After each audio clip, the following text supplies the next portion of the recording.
So my best of 2020 dish, this is one of my favorite recipes that I came up with this year. It's a pork Milanese burger.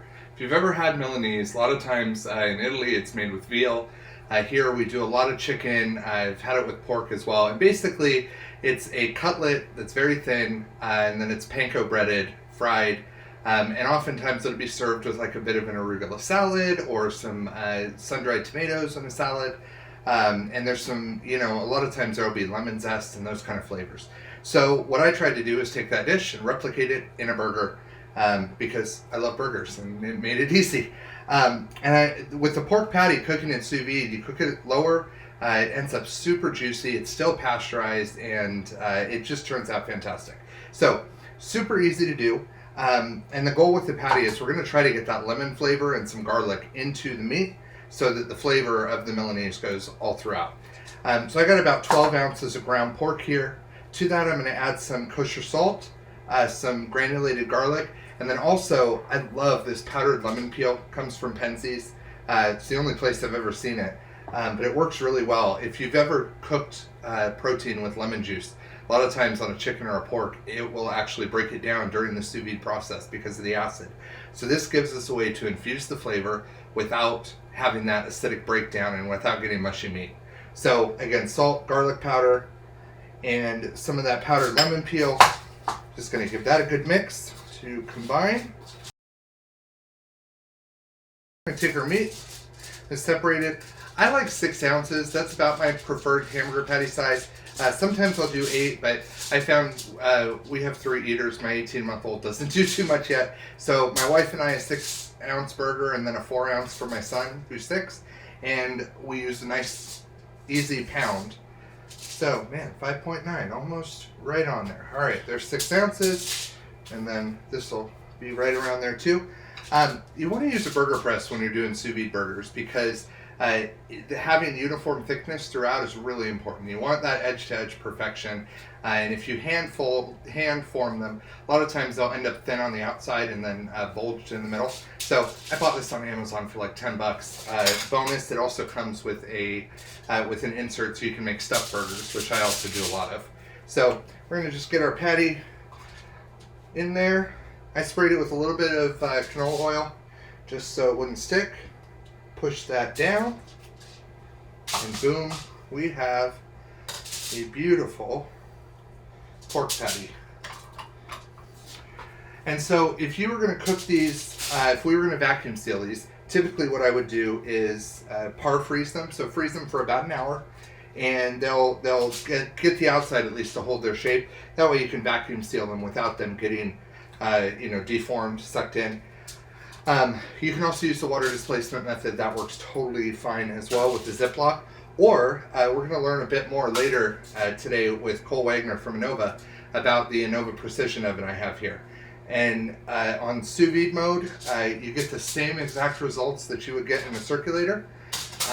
Only you don't have to worry about par freezing or bagging these. So it's a beautiful thing. I'm going to put these in at 135 degrees, cook them for about 2 hours until they are pasteurized by thickness, and then I'll come back and I'll show you how to finish them up. We're going to make some super simple pickled onions. This is one of my favorite condiments. It goes really well on burgers, sandwiches, fatty meats like pulled pork, pretty much anything. Super easy to make sous vide. So what I have here is 1 red onion sliced thin, and then I've got 2 cloves of garlic that I just gave a little smash to. So I'm going to do this in a vacuum bag, but you can totally, I do it most of the time in a mason jar.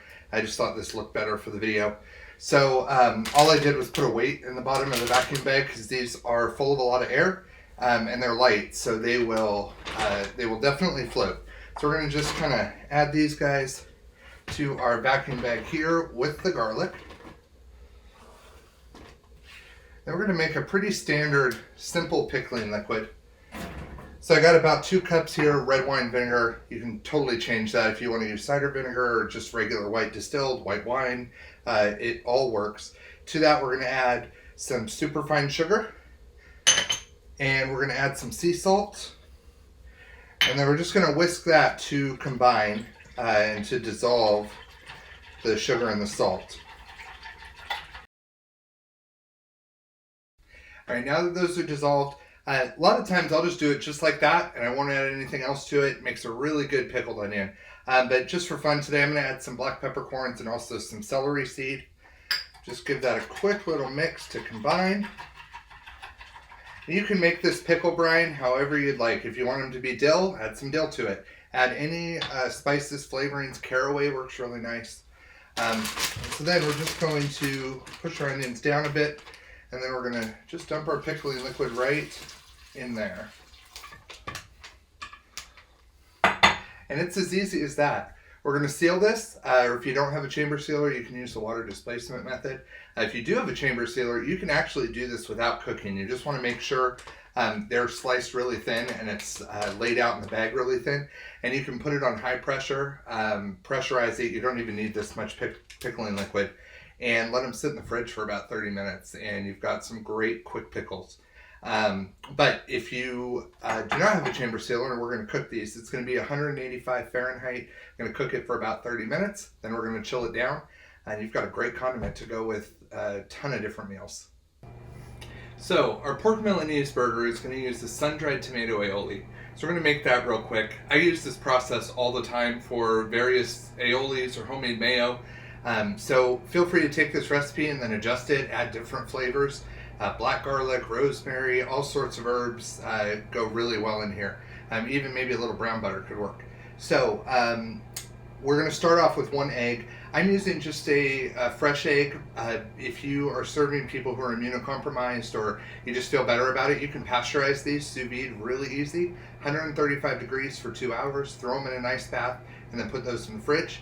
And when you crack it, you'll see that the white has turned cloudy, but it retains all the properties of a raw egg. So you can use it in baking or in raw preparations like this, anywhere it calls for raw eggs. So to our egg, we are going to add about a teaspoon of Dijon mustard, which I always just eyeball. That's to help with the emulsification. We're going to add 2 tablespoons of sun-dried tomatoes, julienne cut. I buy them that way, but if you buy them whole, make sure you julienne them. Some dried thyme and some minced garlic. I'm going to add some lemon juice. And then a bit of kosher salt. And the tomatoes are already salty, so don't do too much there. And you're welcome to add some pepper or whatever else you like here. And then we're going to top it with about a cup of a neutral oil like canola or vegetable oil. Right? Immersion blender, we're going to give that a spin. Make sure, especially at the beginning, you keep it on the bottom. You want this jar to be just wider than the base of the immersion blender. Otherwise, you're going to shoot aioli everywhere. So, down on the bottom, and then give it a spin.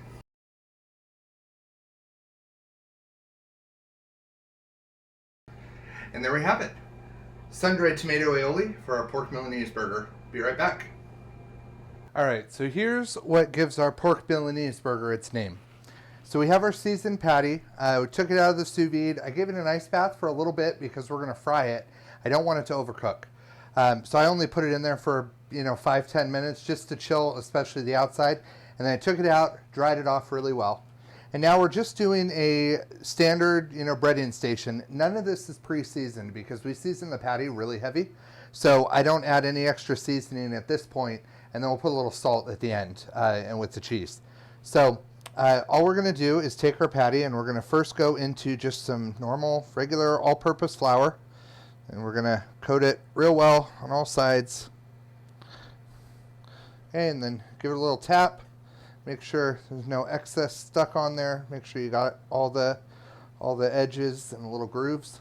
We're going to go into an egg wash. Same thing. Make sure you're coated. And then into just some panko breadcrumbs. I want to get a nice thick and even coat on here to give the burger some crunch.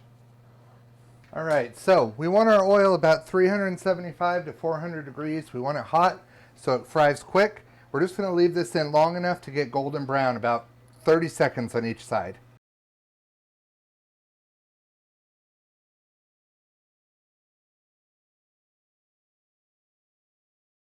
Since there's not a ton of heat, it's just hot on the surface, we're going to going to melt this cheese with a torch. So we're going to add some shaved Parmesan to it. This is why I didn't season the panko ahead of time, just so there was a little bit of saltiness in the cheese. We don't want to overdo it. Okay, so we'll get that cheese on there. I like to just use my torch. You could also pop this under the broiler for a minute, but I like to just use the torch and melt this just a little bit before we slide it over onto the burger. Just like that. Okay, so patty goes on the burger. We have a nice brioche roll here. Got some baby arugula on it, so we get that little bit of spiciness. And then our sun-dried tomato aioli on both sides. Add the patty. We're going to top that with some of our beautiful pickled onions. You can see from the color, after just 30 minutes in the bath, these are ready to go and awesome. Top it with our bun. And there we go. Beautiful pork Milanese burger.